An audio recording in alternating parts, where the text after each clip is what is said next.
Hey guys, we're back. And now our guest is Mary Whittier. She is the interim CEO of Resolve of Greater Rochester. And I know this is really going to be a fascinating conversation. So we're going to be on radio too, but you can listen to us live here on my Facebook page. All right, guys. Mary's going to be in the hot seat right there. Hi, Mary. Hi, Mary. I'll get you my card too, hon. That'd be great. All right, we are back. Okay, and we are definitely back. Yes. Yes, we're back. So we're back, and Lori's here doing a fantastic job today. Thank you. Back and helping with the show as a co-host because Tamara's visiting her two beautiful grandbabies. I know. The other girl that's the co-host is a Having friend a of good ours. time. Yeah. So we are here with Mary Whittier from Resolve. And I'm so excited that Lori was able to connect with you. Yeah, me too. Oh, last minute too. And we so appreciate that. Literally we do. 12 hours ago we were on the phone. Yeah, no problem. And saying, what are you doing tomorrow? It's not going to be 62 and sunny. Come on, spend the time inside the radio In a station. small office. Yeah. That's okay. That's okay. It's all for good cause. Yeah, Yes, it is. exactly. An important issue. Amazing. So my first question is, can you just give me a brief overview of what Resolve of Greater Rochester is and a little bit about what you do? Sure. So Resolve of Greater Rochester actually has been around for about 22 years. We were known as Safe Journey for a very, very long time, and we actually changed our name because we merged with a small program called the Stand Up Guys. Yes. But most people don't know who we are. Actually, when people hear about domestic violence or intimate partner violence, they think of Willow Domestic Violence Center, which is a great organization. But what we do actually complements what Willow does. So Resolve of Greater Rochester actually provides really outstanding quality, in-depth therapy, counseling, and treatment for those folks really wanting to address a really difficult situation in their lives, an abusive relationship, and we can talk about what abuse means in a minute. And so a lot of times clients will come to us. We are a confidential setting, and they go through what we call the Survivor Transition Program, which is an 8 to 12 session, really therapeutic program. And what we've done is we found that 90% of the clients that go through that therapy, and they go through it successfully, do not go back to their abuser. Wow, It's that's amazing. fabulous. It is amazing. It's amazing. It is amazing. So, we need to be out there. This is a wonderful opportunity for us, so thank you both for having me on. No, our pleasure. But Yes. I think that really what Resolve does is unique and complementary to a lot of other organizations in this community. We actually could see probably quadruple the number of people that we see a year, but some of it is just getting the word out and the message out. Right. Yes. So this is great to have me on. Thank you. Awesome. Yeah. So you mentioned Willow, and I know I saw your website, which, by the way, you said was new. Very nice. Thank you. Beautiful website. That you have a link to Willow Domestic Violence because they do something different. They're like an emergency if I need Sure. a place to go tonight. Sure. So the big difference is, so Willow Domestic Violence Center is really, they have, it's 24/7 hotline. So you can call at 2:00 in the morning on a Sunday. Yes. They have emergency shelter. Unfortunately, there's a waiting list for that, but that should not ever prevent anybody from calling. They should always call. And they help folks get orders of protection. Yes. They can take in children as well. They can even take in pets if necessary. Wow. They can connect families with resources. So we actually refer a lot to one another. Sometimes women that are at Willow or go through Willow and have stayed there for a while are now ready. They're ready to say, I want to leave this abusive relationship. Yes. And we then can come in and actually do counseling and therapy and get referred to our services, which, by the way, are free of charge because we are a nonprofit. Wow. Nice. Some people feel like they want to, make payment for counseling and therapy because it's like going to a private practitioner. It really is like going to a private therapist. If they want to do that, that's fine, but most people cannot afford to pay anything. So they're getting 12 sessions of therapy over the course of a few months, and really it doesn't cost them anything. So, Yes, if you are in crisis and it's an emergency, if you are in the emergency room with your 2 children, 4 broken bones, and it is unsafe for you to go home, you call Willow. Yes. If you say, you know what, I'm living in a situation, I'm now with my sister, and I feel safe there, and I really can't go back to him, and I want to file for divorce, or I want to get an order of protection, but I really want to break this cycle. I don't want to have the revolving door of going back and forth. Resolve really is where we want people to come. Okay. And that is life-changing. People have said it's life-changing. People have said, I've been to different organizations who have all done really good work for them. But in terms of looking at themselves and looking deep into I am worth more than this, right. I am better than this, I don't deserve to be treated this way. Exactly. So much is about building that self-esteem and feeling self-actualized and all that. So that's really what we're there for. And we are open, like Monday through Friday, 9 to 5 kind of thing. We actually are open evenings a couple nights. We're expanding some of those hours. But I would say that if anyone is interested in learning more, they can visit our website at www.resolve, it's RESOLVE -ROC.org. Or they can call us at 585-425-1580. Awesome. I am so excited because there's so much out there nobody knows about, and with domestic violence, and unfortunately it seems like it's increasing every day. And I'm glad that you're working, side by side with Willow. At one point that was called ABW. Right, long time ago, right? Yes. I was a domestic violence court advocate for ABW, and I'm also a survivor. Yeah. And this is important because back in the days, long time ago, back when our moms were, moms, and it was hush-hush. You didn't talk about that. You just dealt with it, and the system really didn't work for you. Yes, that's very true, and it was very much stigmatized. Yes. And while the system is not perfect now, I think the awareness that is out there is better. We have a long way to go. Yeah. And the fact that you are collaborating with the stand-up guys is awesome, because at the time I worked as a domestic violence court advocate, they were kind of working with them, but they were separate entities. Right. And that's a really great program for the abusers to show them what is not acceptable anymore, because sometimes, my understanding is it can be cultural.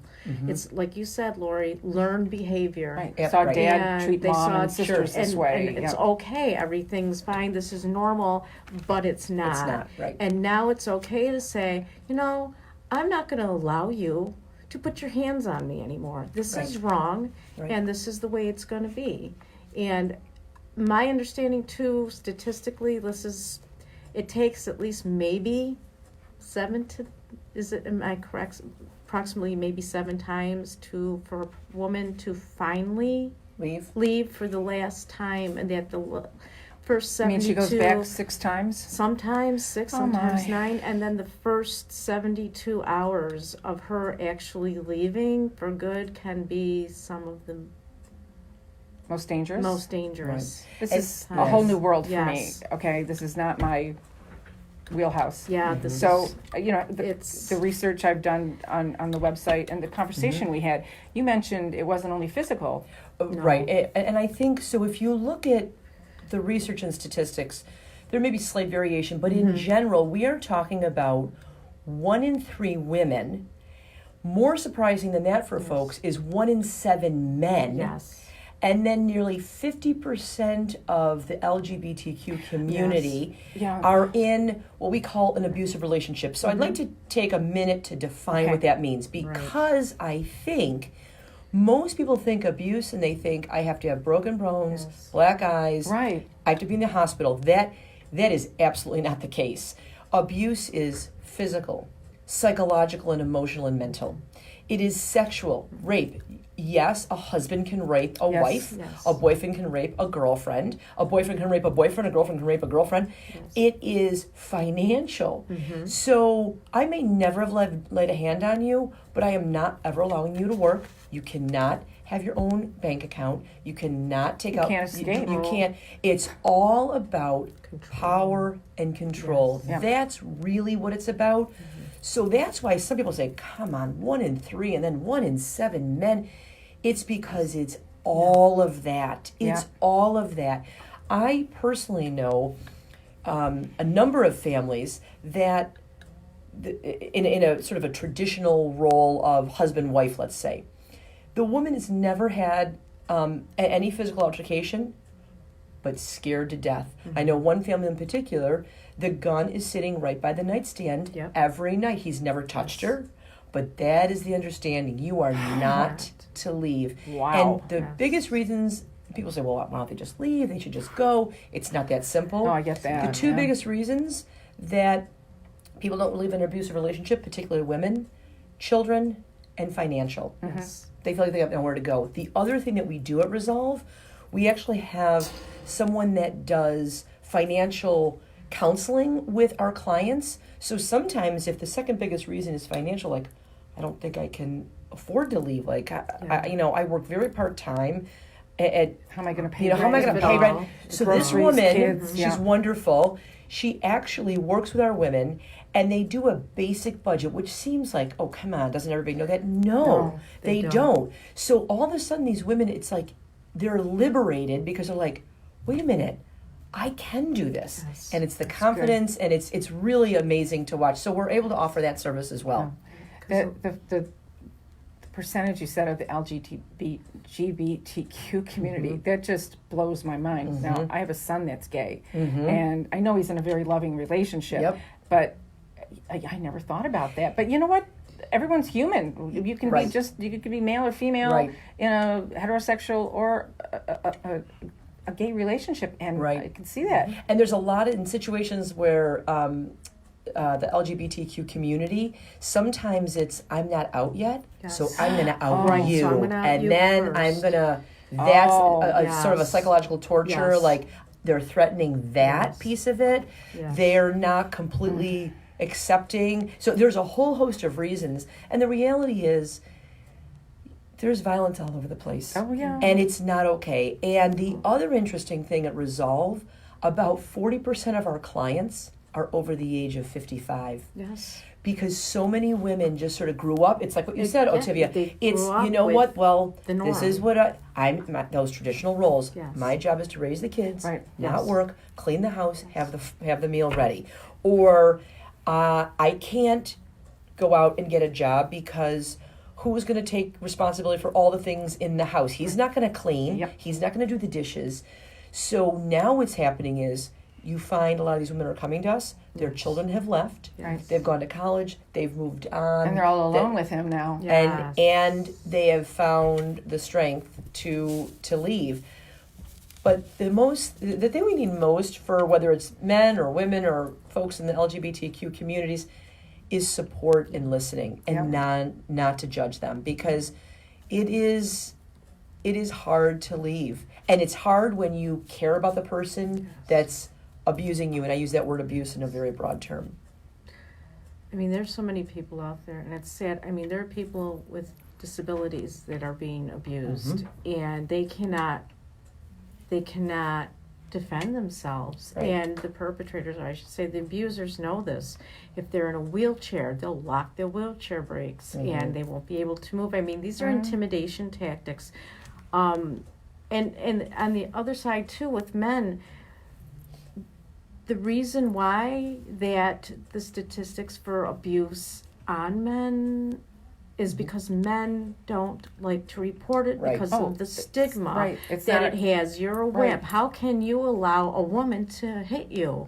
You know, and things like that. And, you know, women can be really strong, and they can be very brutal psychologically, verbally. And they physically, can play too. games. Yep. So it goes both ways. And men are starting to finally report, which, yay for you, because you need to report that. Yes. Yep. Everybody needs So to you feel would be comfortable supportive reporting. of men coming in too then, right? We have male clients.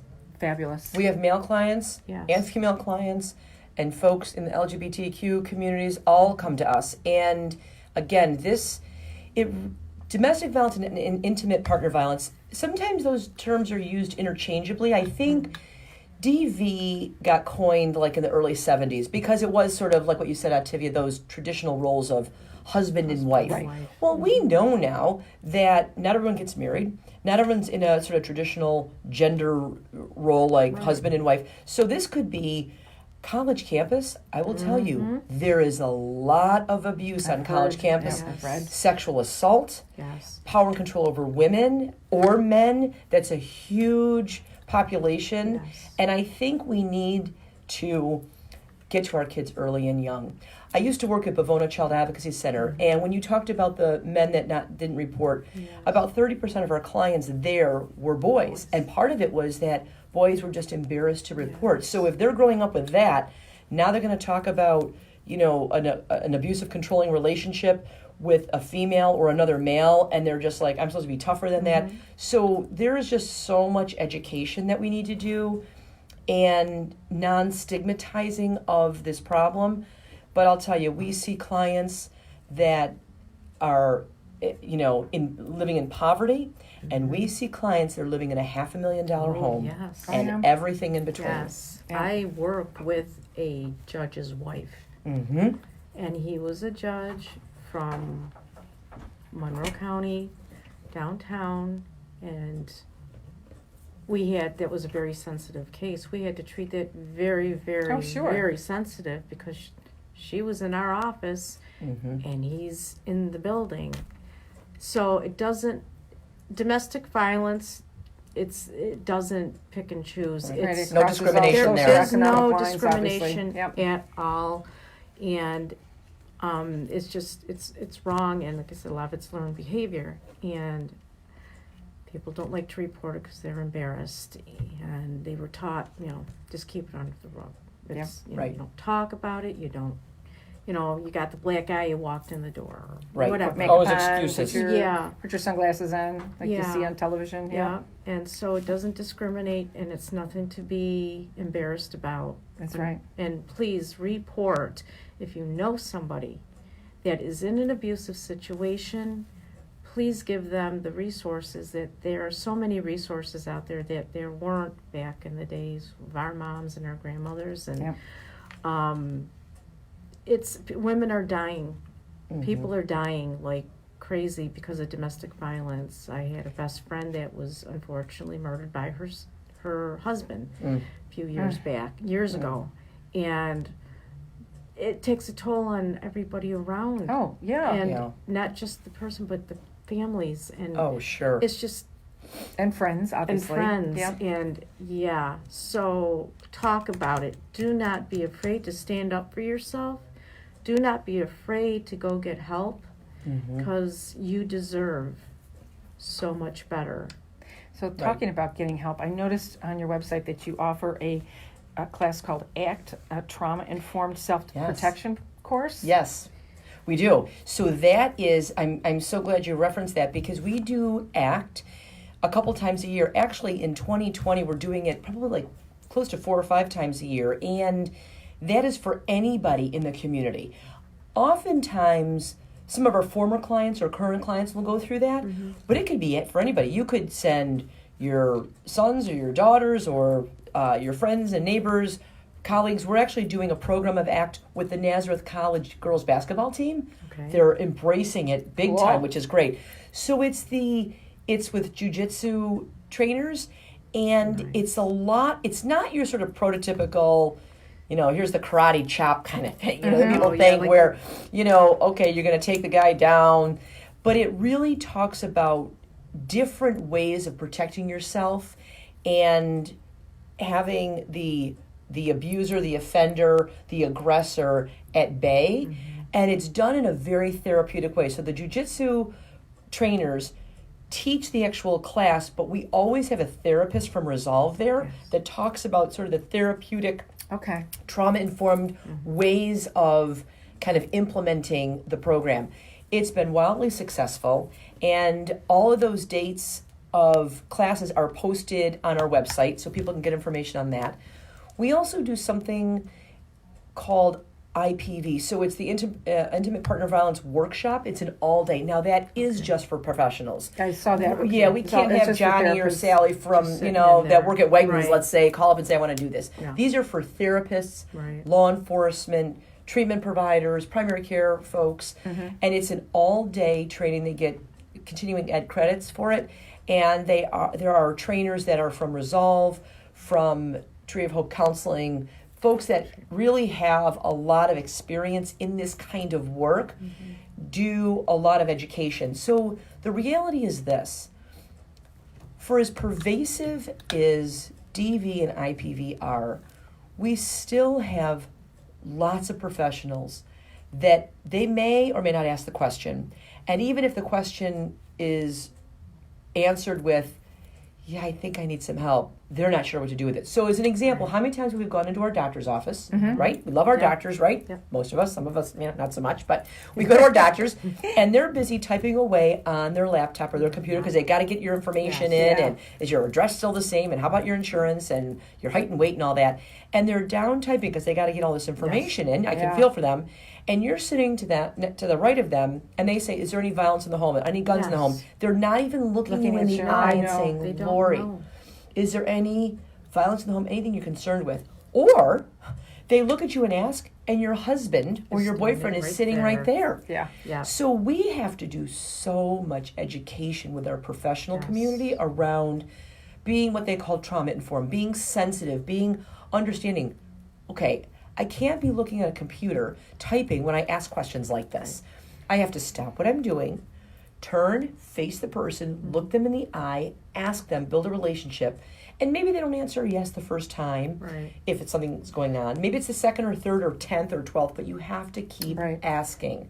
You certainly do not ask those types of questions while there is somebody standing right next to them. Because you never know. Because you're not going to get the truth. No, you're not. Because they're scared. If abusers are standing right behind them, basically, staring at them. Right, if I hesitate. Through the back of their head. Right, if I hesitate. They're watching what you're going to say. They're going to knock me around when I get out of here. Exactly, because the aftermath is, Right. And so that's, doctors, I know they only have a certain amount of time per patient, but they need to extend that time so they can have that one-on-one direct eye contact, watch the body language, and make sure, I'm sorry, but I need to talk to the client, and then you can come back in if she wants you to. Yeah. Well, and I think if you think about statistically, what is more, it is so pervasive that to not ask is a huge miss. I mean, I know everything is about coronavirus right now. We're not going to have a conversation about corona, right? No. But think about how many people that's affected, locally, right? So locally, how many in Monroe County that have it? Not one person's been, there's not been one, there's been one person that's been quarantined. And he was let go. But now, think about how much attention. Yes. And meanwhile, we are dealing with something that happens every 26 minutes. Yes. I mean, it's 26 seconds, excuse me. So it's just unbelievable. So we really just need to do a better job of screening. And the other thing is, think about it. When you're emotionally, psychologically, mentally abused and, treated just so poorly, on top of physical abuse, we always say, the doc can fix a broken bone. Right. They can fix, the bruise will fade. A broken heart or a broken soul or a broken spirit is so much more difficult.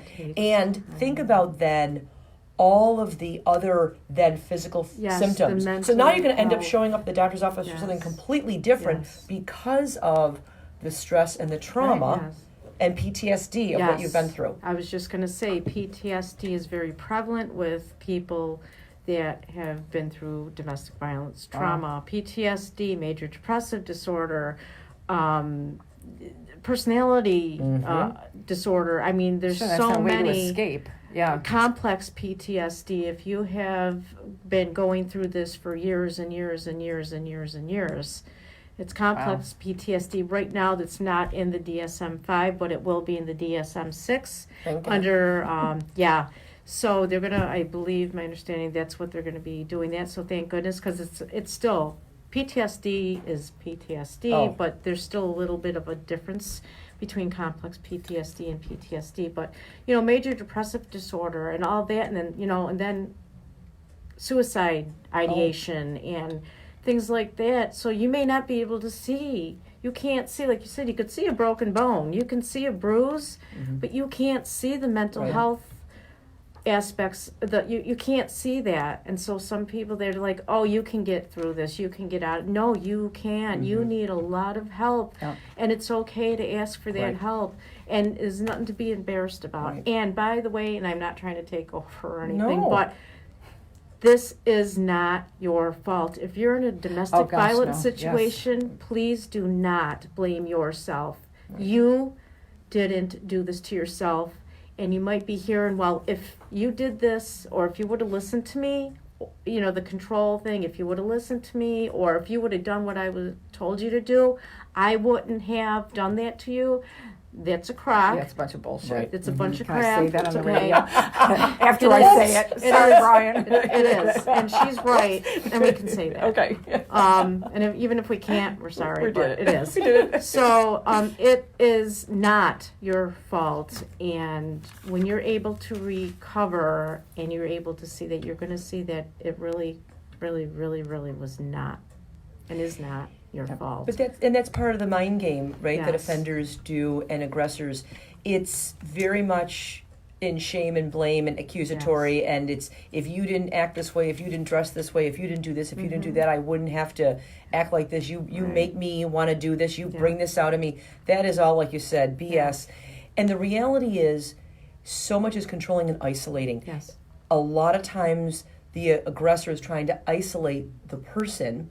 And again, I'll just use right now male and female. I know that, there's situations all over, but oftentimes the male will, in the relationship, so whether it's the husband or the boyfriend or that, whatever that intimate partner relationship is, it is making sure her friend group is smaller and smaller and smaller. You can't go see your family. Yes. You can't. There are many ways of making her world smaller and smaller and smaller. So then it feels like she's going crazy. She has no outlet, no healthy relationships that she can talk to, because he's afraid if Mary's in this situation and he knows Lori, and Mary and Lori are good friends, but Lori is tough as nails, and Lori's going to say, Mary, I am here for you. Yep. You can come And stay with me. Yes. I know, thank you very much. I'm in a healthy relationship, by the way. Good. Do my husband to think differently. But So am I. Yes, right? So I think that kind of stuff, that is all the controlling stuff. And really, it can be very scary. I will say one thing that we can repeat again if we want, but there is a wonderful, wonderful book that we give to every client, and it's called Why Does He Do That?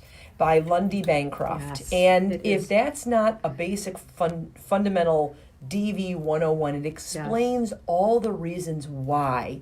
Again, we're just going to put in that men, and not all men, but men abuse and control women. And it's really fascinating because a lot of it is dispelling some myths that people think. Because, I was abused as a kid, and I'm a 7-year-old boy. I was abused as a kid. I'm absolutely 100% going to abuse. That's not always the case, right? But sometimes it is, but oftentimes it's not. So that book is really, really very powerful. It is powerful. I have that book. Yeah, it's great, huh? I read it from front to back, and it is great. And also, can we talk a little bit about gaslighting? What gaslighting is? Go ahead. Gaslighting. It's basically to, like you said, get the person to think that there's something wrong with them. So they manipulate words and conversations to make the other person think or feel bad about themselves. I never said that. Yeah, okay. Especially, they like to make you think that, and they try to get you to think that you are insane or going crazy. Wow. And so they use that on top of the isolation. They try to separate you from your family and friends, so they have more control over you. And then they use gaslighting at times to get you to think that, maybe it is me. So now what am I thinking? Is it me? Is it...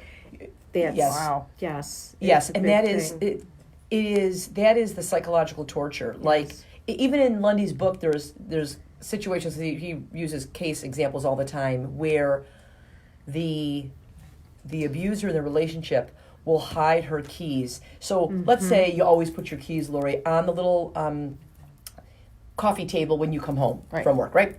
That's where it always is. And that's what you do. So your husband takes them, and you're like, where are the keys? Well, I don't know what the keys are. And then you're looking for the keys for an hour. I can't find my keys. And all of a sudden, you go upstairs to look, geez, did I leave them when I changed my clothes on the bed maybe?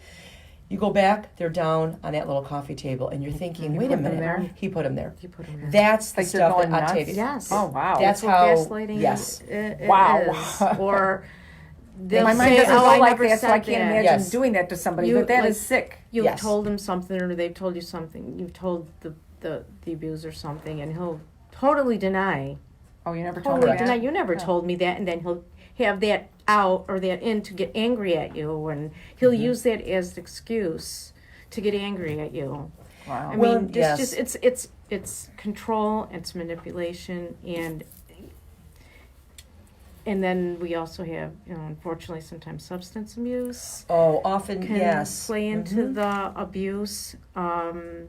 And Well, so I can the see alcohol. yeah, I mean, alcohol. that was probably something that was more common for Yeah. our mothers. yeah, era, our mother was alcohol. was alcohol abuse. Yeah, My and father was then an alcoholic, if- but I don't think he was abusive. Right, and then if But- the woman is has mental illness or something, the man back in the day, a woman didn't have any. I mean, the rights were. I don't even want to talk Oh, I about know it. They you were mean. able to have their wife committed. Right. Yeah. And rape, and we're talking about raping your wife and raping your husband, even or whatever. Back in, I believe it was 2007, when finally they put into law into place that it is illegal for a man to force, or a husband or Partner. significant partner to Yes. force you to have sex with them. It is considered rape. Correct. Where back in the days, you're property to that person, Oh, yeah. and I'm going to have sex with you whether you want it or not, and it's my privilege as a husband. It's not like that anymore. It took a long time Right. for And that it's still taking a law long to time for finally women to have rights. I mean, gosh, it was like in the Right. 70s we could finally have a checking account on Yes. our own. Right, Hello? right. I know, right? It's Exactly. crazy, isn't it? It is So crazy. back in 2007, I believe, is when it finally turned into law, because when I was working over there, we were having a party Yeah. because, oh my gosh, Finally. I can say no to my husband, or, a husband could say no to their wife, and and have you some were raped. consequences. And have right? some Yeah. consequences if you were raped. If you say no, no does mean no. It doesn't mean maybe. It Right. means no. Right. Okay. No. And I do think, and Lundy talks about this in his book, but it's very true. And I see that I've got 2 kids in high school, that really we need to start educating kids young about Yes. healthy Yes. relationships. Nowadays, with the phones and the texting, cyber. and I can follow you because I've Social geotracked media. you. Yes. I don't even know how to get that yes. button on my phone. Me either, but Like, are you social kidding me? media and So- phones and cell phones, Yeah. they And use it's that to track very, you. and we see, and my kids see Cyber that in stuff. relationships that their friends have with Yeah. boyfriends and girlfriends, calling them, texting them, 50 times a day. It's not wanting to have, their girlfriend have any friends, just be with me. I love you more than any. Yes. You can already see Yes. Yeah. unhealthy behaviors at the high Part of school it, level. isn't it modeled by the parents? I mean, I look at my 3 boys, and they've got healthy relationships, even though their father and I really didn't. But I got out early enough that my current husband is. One of the nicest compliments they paid him was, we learned everything about how to treat a woman from you and that's how not to great. treat a woman from our father. And I think that has helped them in being better husbands Yes. and partners. Yes. So I think it's the modeling by the parents. So Yeah. it's not, it Some is a of learned it is behavior, learned but they behavior. learned the right guy's Right. behavior, not the wrong Yeah. guy's behavior. And Sure. sometimes, Yeah. and then the other thing is just the abuser doesn't just come right out and start abusing. They're very, very charismatic. I love you. roses and flowers and the gifts whole and- 9 yards. And when you're young and you're a teenager, oh, he loves me. He's calling me 10 times. He's texted me 15,000 times. He loves me. No, that's control. Yeah. And then it goes from, he'll start asking maybe, oh, why are you wearing that? Why are you wearing that? I don't like that on you. It makes you look fat, or or you're showing too much cleavage, or and next thing you know, they're telling you how to dress. Keep your phone on at all times because I might be texting you or calling you, and if you don't answer, guess what? You're going to be in trouble. And then it starts very small, where red flags. We used to call them red flags. Yes. And it would start small, and then, like you said, when you're a teenager or young, you think he loves me because he's paying so much attention to me. And then it gets bigger and bigger, and then he gets more control and more control. And that's part of what Mary was saying about educating our teenagers. Yes. He doesn't hit me.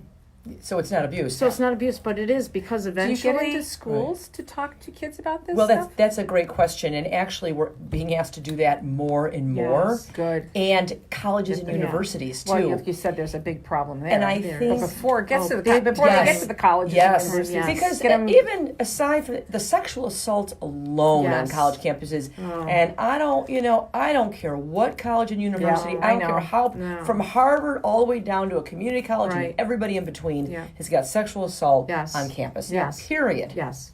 Period. Yes. It's a question of how do they want to address it, how do they want to deal with it. and they all sweep it under the rug because yeah. I'm not Oh, sending my yeah. little daughter here if she's going to get raped. Or Yeah. or the perpetrator, the guy that's doing the raping, or the girl that's doing the raping, because I'm trying to be equal about this here. Yeah. They are a star athlete, Right. or the family might be contributing a lot of money to Yeah. the colleges, and So they're not or arrested or anything. or yeah. the old idea of, boys are going to sew their own.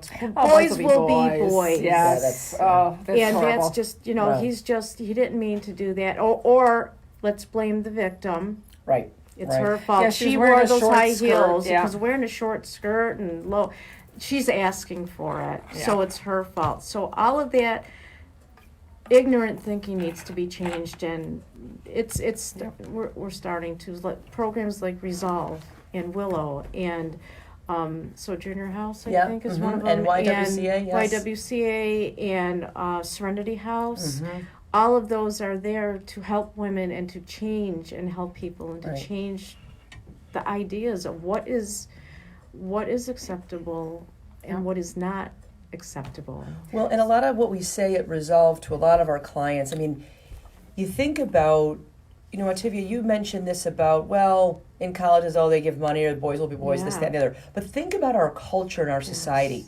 Think about these star athletes on the professional level. Oh, How many do you yes. hear that are beating Yes. their wives or the girlfriends? videos of them beating Yes. a wife or girlfriend in an elevator. In the elevator or something. Beating their kids, Oh my God, that was and horrible to they're watch. suspended for one game and then That's back it. on it again. Whether it's sports, politics. Yes. We have, I don't want to get political, but we have a president that has documented sexually assaulting. We Yes. have it on documentation, sexually assaulting 19 different women. Yes. And he's Yeah. the president of the United Yes, States. and that's okay. I'm not saying I'm a Trump supporter, I'm not a Trump supporter. My Right. point is that's a fact. It is a So if we are allowing that, how much movement are we going to make in this Exactly. field and on this issue when we are not holding people fully accountable? Exactly. Right. Period. And there's Yeah. other people, other men and women that hold high statute, high jobs and all. They're getting away with it too. Yep. Because of the same reason. Yep. And that's got to stop. That definitely has to stop. Because you are the president or you are a CEO. Does Or you're a not, judge. Or you're a judge. Yeah. Or you're a police officer. Sure. That's a big one. Oh, or yeah, a I know. fireman. Right. Does not give you the right to misuse your authority to control your family member, Yeah. your wife, Right. your daughter, or anybody. You should not be misusing your authority. It's like you've got this, you think that you have this power over everybody, Well, that you think that the rules don't apply and the to rules you. do Right. not apply to you, But and they do. that's Yep. wrong. So they do. Yep. And that needs to stop. So can you bring this back to Resolve a little bit? I'd like to Sure. talk Yeah. to you about events that you're doing. Oh, sure. So actually, we just had an event yesterday. It was I saw adorable. that. A doll tea party. They had 140 kids. Wow. All these little girls and boys that brought their dolls and brought their teddy bears, and they got all dressed up. And they raised over $3,000 for our organization, which is gosh, great. Congratulations. Yeah, it was wonderful. Thank you. But our big event that we have is something we call the Resolutionary Awards Breakfast. And it's for anybody in the community to join. It's at Monroe Golf Club. It is Tuesday, April 21st from 7 to 9 in the morning. I know that's early, but people get You breakfast can go and they and go go to to work. work. Absolutely. And what we do is we recognize people in the community, professionals or grassroots efforts on people that have really done a tremendous job in the area of DV and IPV in terms of education, awareness, advocacy, that sort of thing. I wish I could announce who our winners are, but that It's not even on your it's website not. yet. So Yeah. you So can't. tomorrow, we're a day early here for this interview. So tomorrow that will become public, and some people Awesome. that you will know Right. who they are. So that is our biggest fundraising event. Okay. It is a way to celebrate all the fabulous people that are really doing great things in advocacy, That's and great. to raise awareness about Resolve. And I know for some people listening, it may be, oh my gosh, everyone out there is an abuser. That is not true. There are. No, it's I not. have worked in child and family services in some element of this work for over 30 years, and I really believe that the majority of people in our world are good. Yes. I agree I with really you. do, Yep. right? We're talking about a segment of the population, but it's only going to get better when we educate folks. That is really the first step, right? So the awards breakfast is to celebrate that. Men and women Yes. really That's coming awesome. together. It's fabulous. So if people are interested, you can go to our website, again, resolve-roc.org to get tickets. You can call us at 585-425-1580, and we will gladly make a reservation for you. We'd love to have a full house. A full house is about 300 people. Wow. We typically raise between around $30,000. Our goal is $50,000 this year. So Okay. cross Yes. fingers and Yes, toes. cross We're open to fingers. having folks sponsor. So if people want Okay. to do that, all of our information's on our website. So how would somebody volunteer with your organization? Everybody, Yes. what kind of volunteers are you looking we- for? Yeah, thank you, Lori, for planting that seed. You're welcome. So we would love volunteers. We actually just expanded, I think I mentioned this earlier, expanded our hours. A lot of our clients work, so Right. we need evening hours. So we're open now Tuesdays and Thursdays till 7, 5 days a week. And again, this is for doing the counseling and the therapy. We're not a shelter and we're not a hotline. So that we work very closely with Willow on that. So we need volunteers in the office. We need volunteers at events. We need volunteers to say, oh, you've got a wish list of things. You can't imagine the things that we have on our wish list. It's I on our saw website. your wish list. Lamps Yes. and office supplies and basic things. Yep. Books that we give clients, everything. So there's so many ways of getting involved. Have us, if you work for a school, if you work in if you work in any kind of organization that you want us to come and speak, be an advocate. That's what I would say too, is be an ambassador and advocate. Awesome. That's awesome. So I think we're running out of time a little Okay. bit, but you know what? This has been amazing. I am so glad that Thank Lori you so much you're for welcome. coming. Space with And you. this is good. Welcome. I Thank you so so much. enjoyed meeting Yeah. you. You are a very good advocate for Resolve. Thank yourself. you. You really Yes. are. Thank you. are very knowledgeable and real well spoken, and obviously passionate. And that's Thanks. what this kind of organization needs. Thank you for your Thank time. you. Thank you. Thank we you, would ladies. love to have you back again. anytime. And talk about anything else that's going on. And, I think the more the conversation Yep. goes on, the better off we'll be. And I think the younger we start to educate our Yes. boys and girls, Yes, the better off they're going to be too. for sure. Yeah. So Thank you. so Thank much. Thanks for having me. Oh, you're welcome. Thanks, guys. We off? Are we good?